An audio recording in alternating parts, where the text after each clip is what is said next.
हाँ जी south Korea वालों, ले रहे हैं हम अब आपसे विदा। अब हम जा रहे हैं जी आपका देश छोड़ के, और आपसे मुलाकात होगी हमारी फिर से। साउथ कोरिया में रहा हमारा बहुत ही अमेजिंग टाइम भाई। बहुत मस्ती करी, खाना पीना खुला, जिस मर्जी रेस्टोरेंट में बैठ जाओ, जो मर्जी खाओ, जो मर्जी पियो भाई, सब कुछ इतना सस्ता। साउथ कोरिया जैसी कंट्री नहीं देखी भाई ने। भाई कंट्री भी बहुत सस्ती है, रहना भी बहुत सस्ता है। South Korea is one of the great country मेरा भाई। अभी हम लोग खड़े हुए हैं अपनी फ़्लाइट के लिए। फ़्लाइट का ले रहे हैं हम डिपार्चर। ये कौन सा एयरपोर्ट है? Seoul Incheon airport. Seoul Incheon airport से हम दोनों भाई ले रहे हैं अब विदा। और हम इसके बाद मुलाकात करेंगे आपसे 2 से ढाई महीने के बाद फिर से साउथ कोरिया के अंदर। और इस बार आएंगे हम अपने बिज़नेस वीज़ास लेके, ताकि हम यहाँ पे कर सकें अपना बिज़नेस।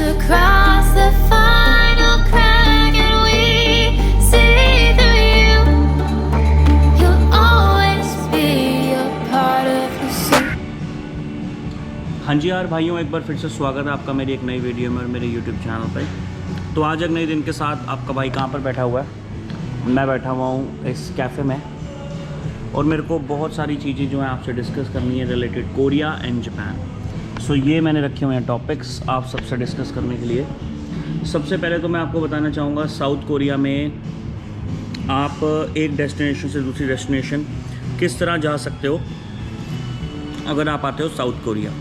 सबसे पहले और इम्पॉर्टेंट चीज़ ये है कि आपको एयरपोर्ट से उस जगहों पे कैसे जाना है जहाँ पे आपको काम मिलेगा।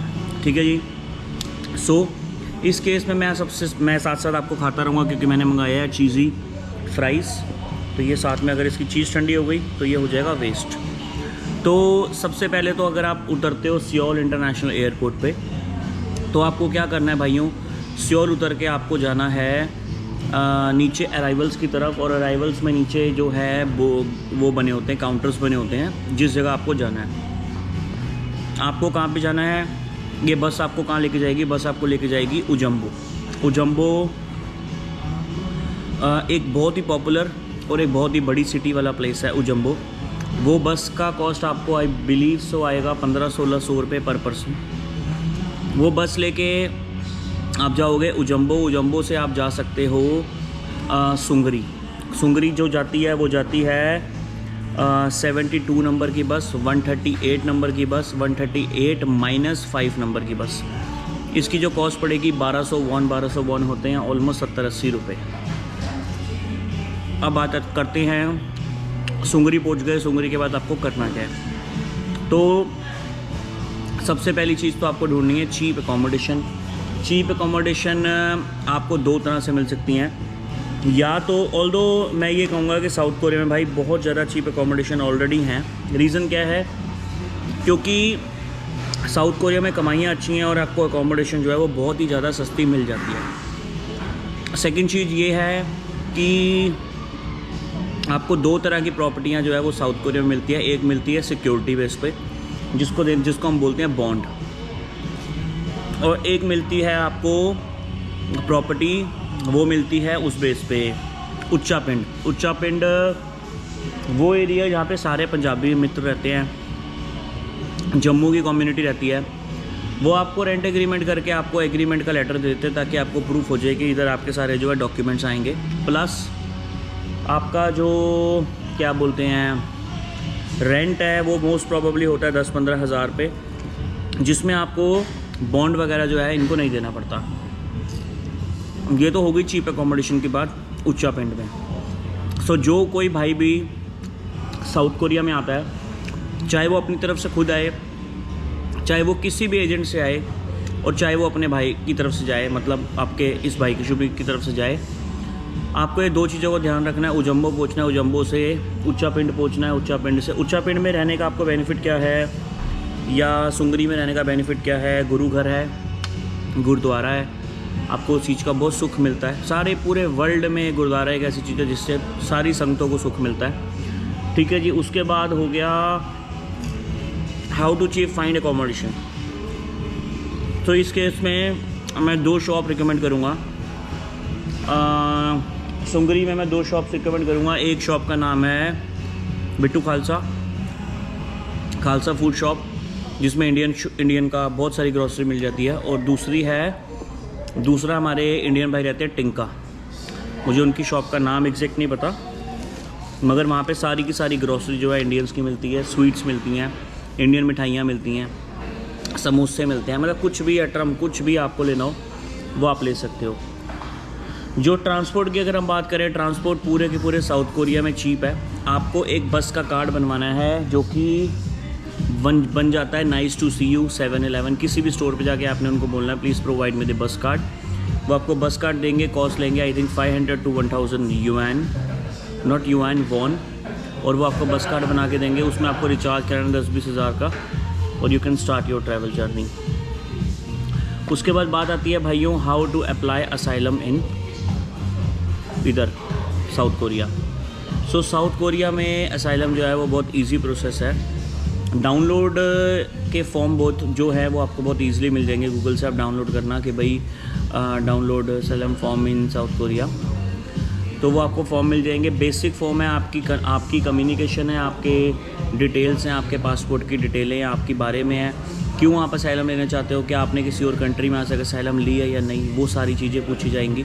मेक श्योर आपको उस चीज़ का जो जवाब है वो अच्छे से देना है, और दैट्स इट। आपको स्टोरी एक होती है स्टेटमेंट, वो स्टेटमेंट आपको बनानी है कि क्यों आपको ख़तरा है आपकी कंट्री से, क्यों ये सब चीज़ का आपने एक्शन लिया, और क्यों आप असाइलम ले रहे हो, कि आपने कभी किसी कंट्री में पहले लिया या नहीं। सो अगर आप ये करते हो, अगर आप ये करते हो, यू विल ईजली गेट कि आपकी जो फाइल है वो एक्सेप्ट हो जाए, और फाइलें एक्सेप्ट हो जाती हैं। मेरी स्ट्रांगली इन पर्सनल रिकमेंडेशन है कोई लॉयर करना, लॉयर करके लॉयर से अप्लाई करवाना। होगा क्या, जब लॉयर अप्लाई करता है तो there have a higher chances कि आपकी जो फाइल है वो हमेशा एक्सेप्ट होती है। ठीक है जी, अब बात करते हैं how to find job in South Korea. So South Korea में जो जॉब है वो ढूंढना बहुत ही ज़्यादा आसान है। कई तरह के सर्टन वो बने हुए हैं इधर, एराबाइट्स ऑफिस जो हैं सुंगरी में बहुत ज़्यादा हैं। मैं बुशान गया हूँ, बुशान में भी बहुत सारे हैं। मैं और साउथ कोरिया में जिस जगहों पे गया हूँ वहाँ पे बहुत सारे जो हैं एराबाइट्स के ऑफिस हैं। उन एराबाइट्स के ऑफिस में आप जा सकते हो और क्या ले सकते हो, उधर अपना नाम रजिस्टर करा दो, और उनको ये प्रॉमिस करो कि आप रोज़ आओगे। उनको देखो, हर किसी को चाहिए मैन फोर्स, हर किसी ने अपने आगे ठेके उठाए होते हैं एराबाइट्स में। सो जिन्होंने ठेके उठाए होते हैं उनको ये पता होता है कि यार हमने बंदे प्रोवाइड करने हैं। अब अगर आप किसी 1-2 खास बंदों से रेगुलर जुड़ जाओगे, वो जो है आपको एवरी डे का काम प्रोवाइड करेंगे, और एवरी डे ही जो पैसा है वो कैश दे देंगे। ये ऑप्शन आपके लिए बहुत बढ़िया रहेगा। उसके बाद बात आती है कैश की। यूजुअली जो भाई एराबाइट्स करते हैं, या तो वो ओवरस्टे होते हैं, या तो वो इलीगल रह रहे होते हैं, तो वो लोग यहाँ पे एराबाइट्स करते हैं। जो लोग लीगल रह रहे होते हैं वो एक पक्के कॉन्ट्रैक्ट के साथ जॉब्स करते हैं, ताकि उनको किसी भी तरह का जो फ्यूचर प्रॉब्लम है वो ना करनी पड़े, ना फेस होनी पड़े। मैं एक्चुअली साथ साथ क्या कर रहा हूँ भाइयों, लैपटॉप पे अपना काम कर रहा हूँ। ये देखो जी, मेरे कुछ डेटा हैं जो बहुत इम्पोर्टेंट है।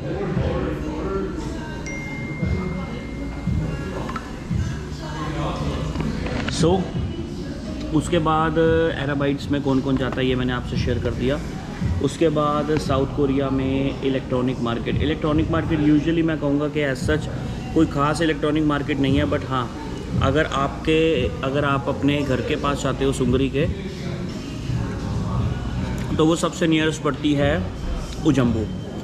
उस मार्केट में अगर आपने जब वो ले लिया, जीवन कार्ड ले लिया, जीवन कार्ड लेने के बाद आपको ईज़िली EMI पे फ़ोन मिल जाते हैं, लैपटॉप्स मिल जाते हैं, और whatever the electric products you want to buy आप ले सकते हो। दूसरी चीज़, मेरी सलाह है according to my experience in South Korea, मेरा जो साउथ कोरिया का एक्सपीरियंस रहा है, अगर आपके पास इधर गाड़ी है, गाड़ी यहाँ पे आ जाती है 20-1 लाख वॉन की आ जाती है, गिरी सबसे सस्ती है सस्ती। अगर आप लोगों के पास साउथ कोरिया में सस्ती से सस्ती गाड़ी भी है और आप एराबाइट पे ये लिखवा देते हो कि हाँ जी I have a car. Licence बनाना यहाँ पे डिफ़िकल्ट तो नहीं है मगर आसान भी नहीं है, क्योंकि हमारे को सबको भाइयों को हैबिट है लेफ़्ट हैंड की, राइट हैंड की, और साउथ कोरिया में जो ड्राइविंग है वो है राइट हैंड की। सो जब आप लाइसेंस बनवा लेते हो, गाड़ी इधर बाय कर लेते हो, फिर आपको एवरी डे एराबाइट्स में जाके काम करने की ज़रूरत नहीं है। काम नहीं, बैठने की ऑफिस में ज़रूरत नहीं है। क्यों? क्योंकि वो लोग आपको क्या बोलते हैं, आप लोग उन्हें बोल दो कि मेरे पास गाड़ी है, अगर कहीं दूर जाना है आप मुझे कॉल करना, मैं गाड़ी लेके आऊँगा और जितने भी बंदों को लेके जाना है मैं लेके साथ चला जाऊँगा। इस केस में होगा क्या भाइयों, ये मेरी पर्सनल सलाह है, आपको सबसे ज़्यादा काम मिलेगा। बिलीव मी, एक नेपाली है, जब मैं एराबाइट करा करता था साउथ कोरिया में, तब वो उसके पास गाड़ी होती थी और वो एराबाइट में मैंने उसको कभी भी नहीं देखा। क्यों? वो आता था सिर्फ फ़ोन करके कि मैं बंदे हैं, किसी को लेके जाना है, काम है, और एराबाइट वाला उसके लिए काम ढूंढ के रखता था। साथ में चार, उसको पता था 4 बंदे इसके साथ चले जाएंगे। ये मेरी पर्सनल सलाह है। बेनिफिट्स क्या हैं असाइलम लेने के इस कंट्री के अंदर? बेनिफिट्स भाई ये हैं कि आपका 4.5 से 5 साल बेनिफिट में जो है सेफ़ रहता है साउथ कोरिया में। प्लस पूरे वर्ल्ड में अगर हम बात करें असाइलम की, तो आप पूरे वर्ल्ड में असाइलम लेने के बाद कंट्री लीव नहीं कर सकते, मगर साउथ कोरिया जैसी कंट्री में अगर आप एक बार असाइलम ले लेते हो, you can leave any time. कभी भी आप अपनी कंट्री में जा सकते हो, कभी भी अपनी कंट्री में आ सकते हो। फॉर एग्ज़ाम्पल हांगकॉन्ग, अगर आप हांगकॉन्ग में असाइलम लेते हो तो वो लोग आपका पासपोर्ट रख लेते हैं, तो पासपोर्ट आपको रिटर्न नहीं करते। और यही चीज़ अगर आप जब आप जाते हो तभी वो आपको आपका पासपोर्ट जो है रिटर्न करते हैं।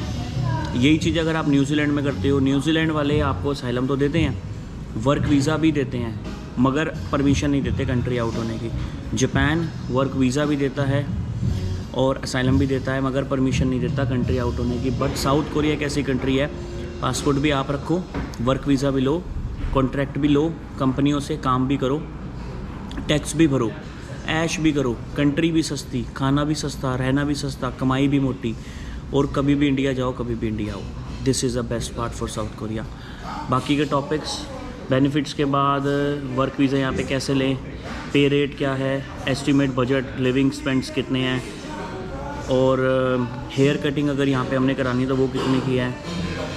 ये सारे टॉपिक अगर हम डिपोर्ट हो जाते हैं तो उसमें क्या होता है, which is the best country for Indians, Japan and South Korea, best and safe place for our stay in and refugee, pay rate in Japan and South Korea, metro station कवामा from Indians. ये सारे topics के ऊपर आपको video जो है next में मिलेगी। तो यूजुअली देखते हैं और कितने प्यारे प्यारे मैसेजेस मैं आपको दे सकता हूँ। सो ये जो मैसेजेस हैं आप उन भाइयों को पहुँचाऊँ जिन भाइयों को इन मैसेजेस की ज़रूरत है साउथ कोरिया, जापान के लिए। सो मिलते हैं नेक्स्ट वीडियो में। गुड बाय, अलविदा and have a nice day.